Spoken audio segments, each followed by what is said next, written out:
ঘটনা ২১ টেলিভিশন।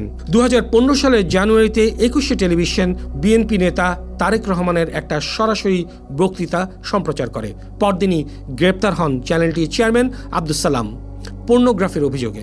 সাংবাদিক সুরক্ষা কমিটি সিপিজে এই মামলার ধরন নিয়ে প্রশ্ন তোলে।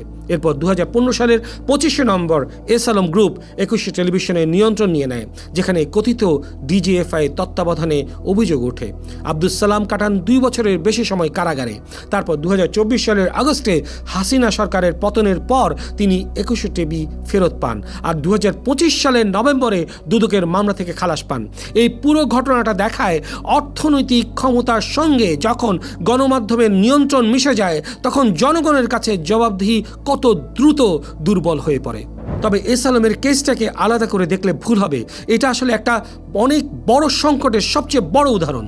২০২৫ সালের শেষ দিকে বাংলাদেশের খেলাপি ঋণ রেকর্ড ৬,৪৪,০০০ কোটি টাকায় পৌঁছায়, প্রায় ৩৪ থেকে ৩৬%। দ্য ডেইলি স্টার সহ বিভিন্ন প্রতিবেদন বলছে ২৫ বছরে খেলাপি ঋণের হার এত উঁচুতে আর কখনো ওঠেনি। বিআইবিএম এর তৌফিক আহমেদ চৌধুরী একটা সহজ কথা বলেছিলেন, ব্যাংকের প্রকৃত মালিক আমানতকারীরাই, বড় ঋণ গ্রহীতারা নয়, বড় পরিবার নয়, রাজনৈতিক ছাতা নয়। ব্যাংকের আসল মালিক সেই মানুষ যে তার কষ্টের টাকা ব্যাংকে জমা রাখে। এরপর এলো ২০২৪ সালের ৫ই আগস্ট। হাসিনা সরকারের পতন শুধু বাংলাদেশের রাজনীতিই বদলে দিল না, এটা সরিয়ে নিল সেই রাজনৈতিক ঢাল যার নিচে এস আলমের ব্যাংকিং সাম্রাজ্য এতদিন চলছিল। পতনের কয়েক সপ্তাহের মধ্যে বাংলাদেশ ব্যাংকের গভর্নর আহসান এইচ মনসুর, একজন অভিজ্ঞ আইএমএফ অর্থনীতিবিদ, প্রায় ১১টি এস আলম সংশ্লিষ্ট ব্যাংকের বোর্ড পুনর্গঠন করেন। গ্রুপের প্রায় ৮২% শেয়ার জব্দ করা হয়। এরপর দুদক আর সিআইডি একের পর এক অর্থ পাচার আর আত্মসাতের মামলা খোলে।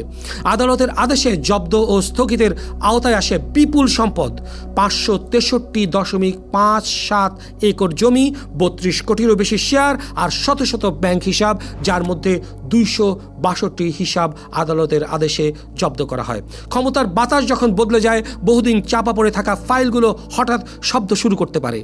তারপর এলো প্রথম সাজা। ২০২৬ সালের ২১শে মে চট্টগ্রামের অর্থঋণ আদালত ১ রায় দেয়।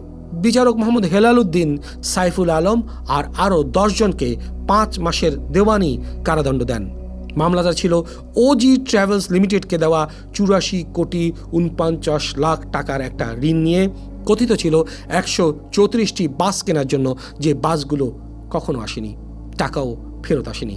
দণ্ডপ্রাপ্তদের মধ্যে ছিলেন তার স্ত্রী ফারজানা পারভিন, ছেলে আহসানুল আলম আর ৩ ভাই।